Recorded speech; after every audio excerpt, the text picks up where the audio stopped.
everybody. Welcome here to Sports Talk Nation. Michael Cohen here with you. Now, we are going to have a special interview. I'm going to talk to a special guest, Mr. John Pielli of the Pass Ball Show, which you can also see. He has a YouTube channel as well, so we're going to talk to him a little bit about the New York Mets, a little bit about the Yankees as well, but especially about what's going on with the Mets, because right now they find themselves in a situation where their season's coming apart. We all know what's going on. They're going into this weekend series with a half-a-game lead in the NL East over the Philadelphia Phillies. Lost 3 out of 4 to the Miami Marlins this week. The team's in total freefall. They didn't do a lot to address a lot of their main issues, especially on the pitching end of things, going into the trade deadline. We're going to talk about all of that, a little bit about that, going back and forth about some of those things in this video. Now, I just want to let you know that when I did the Zoom call, that I did have a little bit of issue trying to get the picture-in-picture to work, so I couldn't get that to record, but I do have the audio, and so take a listen and enjoy. And of course, as you know, leave your thoughts in the comment section below, and remember, like and subscribe right here to the Sports Talk Nation.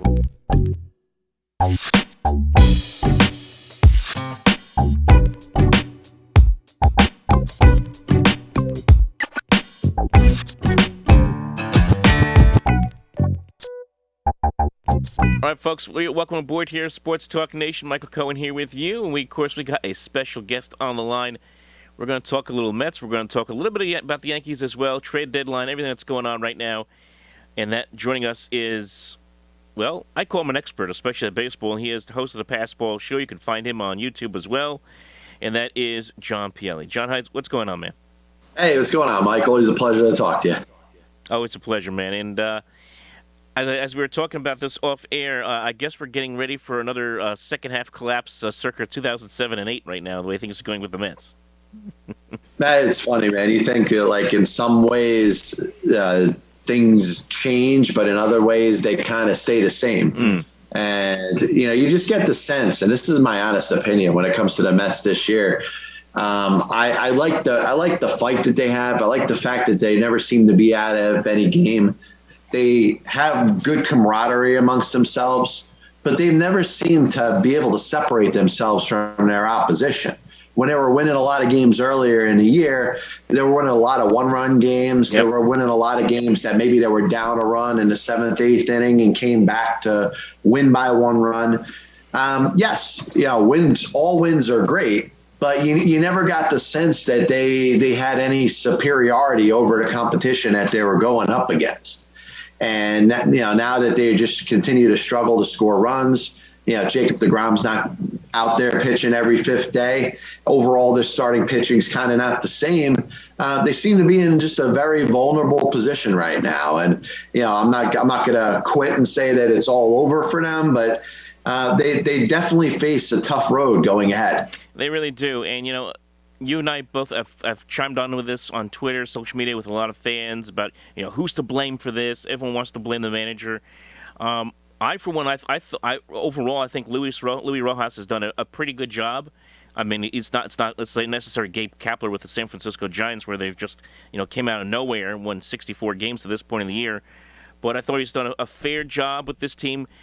I really put a lot of the stock of what's going on here with this team, especially of late, on the front office. Sandy Alderson, Zach Scott, even the owner Steve Cohen, dropping the ball. Obviously, we could talk about that, dropping the ball on the Kumar Rocker signing, and Steve Cohen going on Twitter saying, let me give everyone an education about why it's better off that we're better off not having signed this player compared to, even though we, threw $6 million at him and then we pulled it off the table. And the fact they weren't that aggressive in trying to go after some starting pitching during the trade deadline. And even though they knew or had some kind of inkling that Jacob deGrom might be out for a long, extended period of time, and they didn't go hard after a Jose Barrios. So, to me, if this thing does fall apart, or you're taking a look at this team right now, I put a lot of onus really on the front office more than anybody else.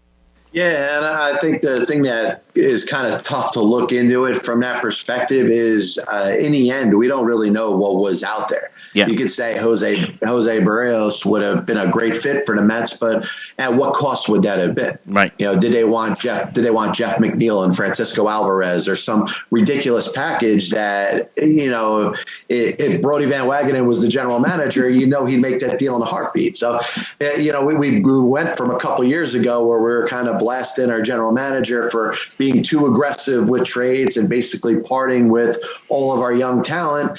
There has to be a balance at some point, and if we follow the trading deadline, which I know you have and a lot of other people have as well, we find that there were a lot of top prospects that were had by other teams. So the barometer and a price to acquire quality talent was at probably the height that it's been maybe since 2016, when the Yankees were able to get Gleyber Torres for Aroldis Chapman in similar deals like that. So, yes, and a long answer to your easy question, I do think there should be some blame on the Mets front office, because I do think from a trading deadline perspective, they should, or at least you should get the perception that they're in a better position right now. But at the same time, I don't know if they're ever going to disclose exactly what the cost for certain deals and certain players would actually have been. That's fair, and I think they kind of gave the press and the media, the fans for that matter, kind of an inclination, saying that there were some deals that on the table that were a little bit too high in cost. So that goes back to exactly what you were saying. So I totally understand that. I think though for the short term, because this is how fans are. We always look at the immediate result. You're thinking, oh, we got a chance to go to the playoffs. The National League East is not very good. Here's our shot to win the division and make some hay in October. But play this forward. Even let's just say they had made a deal for Jose Berrios, right, or Berrios, I should say, and they had a healthy Jacob deGrom. Are they gained by the Dodgers or the Padres in a 7-game series? Maybe, maybe not. It's a toss-up at that point. I would say right now, obviously, no, they're not going to have a chance. Regardless, there's a lot of pieces, and I kind of felt this way even after they got. When they got Baez, I just got the sense that there's a feeling in the organization that they want to make some changes around Francisco Lindor and Pete Alonso. They look at third base, they look at second base. Obviously, the outfield situation, we can talk about that with Conforto and Dom Smith in the outfield. They feel they can make some changes, and maybe Baez is a guy they can convince to play second base long term. I think he's probably going to $200 million more to play shortstop somewhere else. That may entice him to go elsewhere, but that may be a play for them in the offseason at some point as well. Yeah, I think there's a couple different ways that you look at it. Where is the team set up right now to compete for the stretch run? Now, obviously, they haven't been playing good baseball, so you would think that, hey, maybe in a couple weeks, they fall out of the race and all of a sudden this season's a wash. And that brings us into the thought of what to expect out of next year. So I think Zach Scott and Sandy Alderson kind of had to balance what they were going to do this year and what they were going to do in the long term. Mentioning Michael Conforto, the fact that him and Scott Boras are looking for a $200 million contract. I mean, the Mets are certainly at least weighing their options as far as whether they think that's a good idea. And if not, maybe they could supplement the money to pay a Javier Baez or something like that. So, listen, I look at this team going forward, and I think they're set up for an off season. And I kind of mentioned this. I mentioned this before the season. I like the Lindor trade. I like some of the moves they made off this offseason, but they seem to be maybe a step or two behind as far as putting the full stamp on the team that that you're expecting. You're saying, hey, this is going to be the New York Mets going forward. This is going to be the core that they're going to, hang with for the next couple of years. And you kind of touched on that yourself. So I do think this off season, you're going to get a better understanding of what the Mets are going to be. You have a handful of guys that are going to be free agents: Conforto, Marcus Stroman, Noah Syndergaard. And I do think there's going to be some moving around. With Jeff McNeil, is he going to be long term? And if he is he going to be a second baseman? Is he going to be a third baseman? Is he going to be an outfielder? And there's this guy making $24 million next year that's coming back for 2 more years. His name's Robinson Cano. Where does he fit in the whole mix? I mean, does Steve Cohen have the balls to cut bait with him and pay, with the Mariners picking up $4 million, pay him $20 million a year to not play for them? I mean, there's a lot of different things that could happen coming into next year. I get the feeling, Mike, that we're going to be looking at a completely different team at the beginning of 2022 that we see right now. Yeah, I agree with you. And like I said, once they made that Baez deal, that's the sense that I got as well. We're going to look at an entirely different team. And, who knows? Maybe they can defer the payments to Robinson Cano, and we can have Robinson Cano and Bobby Bonilla host their own suites for a getaway for JetBlue or something like that. I don't know. Well, as long as they set the payments to be up on exactly July 1st. Exactly. Oh, my God. I mean, as far as like what's going on right now, I mean, obviously the team's not playing well. Who really concerns you right now the most? I mean, would it be because we had a 60-game season last year. I think we're seeing some guys hit a wall, like Stroman. Taijuan Walker always is hitting a wall. Stroman didn't pitch at all last year. Is that really a concern for you right now that these guys are hitting a wall? Carrasco, of course, out for almost an entire season. What are your thoughts on that? Yeah, I think it's going to be tough, and it's not just with the Mets; it's for every team. Yeah. I mean, you think about the likes of the best pitchers in baseball last year, only making 12, 13 starts, and yes, there was a full spring training this year, but at the same time, I even worry about a guy like Tyler McGill. He hasn't passed a certain amount of innings in regards of what he's pitched for the year. He had a little bit of a rough start his last time out. I wouldn't go too nuts over it, but he may hit a point where he hits a wall. I think the Mets' depth, the way they set themselves up for this year in regards to their starting pitching, has worked out the absolute best way possible for them. They could have done with a couple less injuries, the Joey Lucchese's, the David Petersons and stuff like that. They've certainly chewed through their depth pretty quickly. But, at the same time, I mean, the mantra of having 7, 8, 9 pitchers that you could use as starters over the course of the season will probably be a template, not just of the Mets, but a lot of teams going forward, because you can't depend on your average starting pitcher to make 30 to 34 starts. And if you do, maybe you're lucky if you have 1 or 2 pitchers that do that. The rest of them are going to be kind of, patched together with good pitchers, and you're going to need to get results there. The difference between a winning team and a losing team, the winning team gets results out of those other guys that are filling in. The losing team, ends up dropping those games and kind of falling right out of the race. Last thing here, let's quickly touch on the Yankees. I didn't like the Joey Gallo move because he's, such a poor hitter. I know hits a lot of home runs, hit 40 home runs a couple of years ago, but he's a 211 hitter. I thought, giving up all the prospects they did, and I understand, they weren't top 10 prospects. I thought Glenn Otto was pitching great for them, the Yankees down the farm. I thought that was kind of a risky move, but to answer that with Anthony Rizzo, man, he's made a difference. I mean, it's just like, it looks like the Yankees of old all of a sudden with Anthony Rizzo in the middle of that lineup. It really has changed things for them.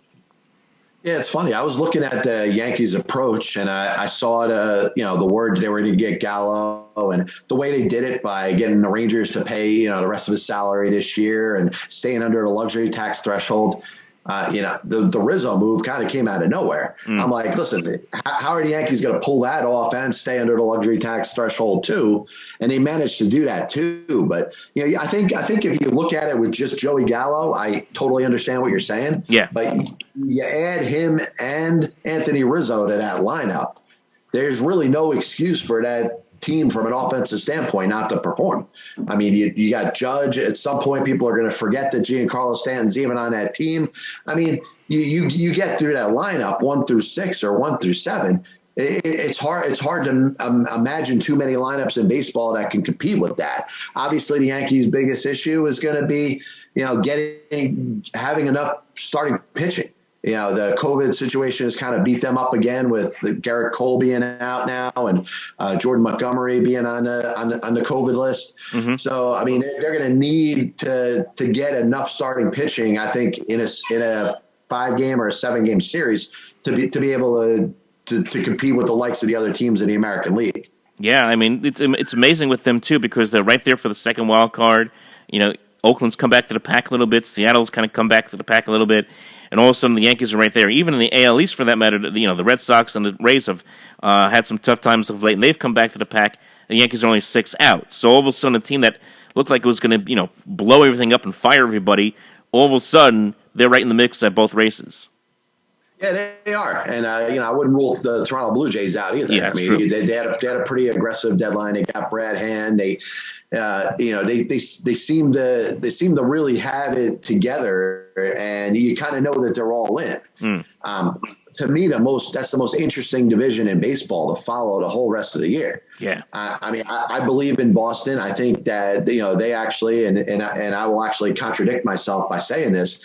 I believe that Alex Cora being back in that dugout has made a difference for the Boston Red Sox. I don't believe a lot in what a manager does on the field or X's and O's and stuff, but I think his presence in that clubhouse with those core players has made a difference. And there's a reason that they were so bad last year when Alex Cora wasn't there, and all of a sudden they kicked it into gear.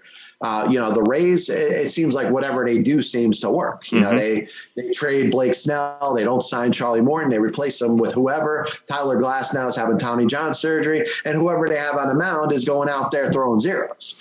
So, for reasons that defy logic, the Rays are going to be in it. And then obviously you got the Yankees and what they've done in Toronto. I think that's going to be a solid 4-team race from here until the end of September. It's going to be amazing. It really is, guys. It's going to be amazing. And again, folks, we're talking here with John Pielli. Of course, you see the sign behind him. He's got the Passball Show. You can follow him on johnpielli.com. And also, go to John Pielli 3rd on YouTube. That's where he puts a lot of his episodes, a lot of his shows. Does a lot of great discussion and debate on different topics in sports. So, John, for those who may not be familiar, I know you got a whole bunch of subscribers, but for those who may not be familiar, talk about the channel a little bit. Listen, it's basically a sports discussion channel, and I try to get into all sports, but most importantly, I try to think of issues that, have a little bit of a polarizing response. And, I don't want you to always agree with me, but I want to talk about it. And I think a lot more of these issues need to come up. And, honestly, I don't think a lot of issues that are going on in sports are brought up enough on, the major circuits that you were watching and listening to every day. And I'm just hoping to bring that out to more people and just go back and forth. Like I said, don't agree with me, but let's talk about it. And that's what creates the best discussion when you bring up topics that, are tough to talk about or maybe don't get a lot of attention, and you bring it right to the light. And, you can get like 1 million likes, you can get 1 million dislikes, doesn't matter because it starts a discussion. Yeah, and like I said, whether it's likes, dislikes, I mean that comes based on how people feel. Exactly. You push somebody's buttons the wrong way, then they're naturally not going to be happy about it. But listen, that's the best part. Honestly, I love what I've done there, and I just hope to keep it going forward and keep the discussion going on. Awesome, man. All right, so we're going to end it here, but again, with John Pielli. John, I'm really excited, but from the Mets standpoint, I don't know if I'm excited anymore. I think I'm just like ready to hide under the table, for that matter. With what's coming up here in the next few weeks. Hey, we'll see, man. I mean, hopefully within the next week or two, you'll see them win a couple games and at least fend off a little bit. I think the worst thing that could happen, Mike, is that they could have a couple game lead, been in first place all season going into the last series of the season, and lose 3 straight and watch the Phillies, end up winning 3 straight, and then they end up missing the playoffs like we've seen so many other times. Yeah, Rich Hill does his best Tom Glavine on the final Sunday of the season. I can see it now. Imagine Jake, finally getting on the mound. Oh, and, everybody's all excited. Jacob deGrom's pitching. He's finally back out there. And then he has like the worst start of his life. He gets knocked out in the first inning. He gives up like 8 earned runs in a third of an inning. We see Javier Baez get into a fight on third base. Oh, man. And Francisco Lindor and Jeff McNeil start fighting, right at second base. They finally have it out. Let me go to that Jets Titans game, because this game is crap here. Oh, wait, what's the score? Oh, it's good for you because you'll be like 50 points in that game. Oh man. All right, John. Thanks a lot, man. Hey, take care, Mike. Always good talking to you. All right, cool, man. That was awesome.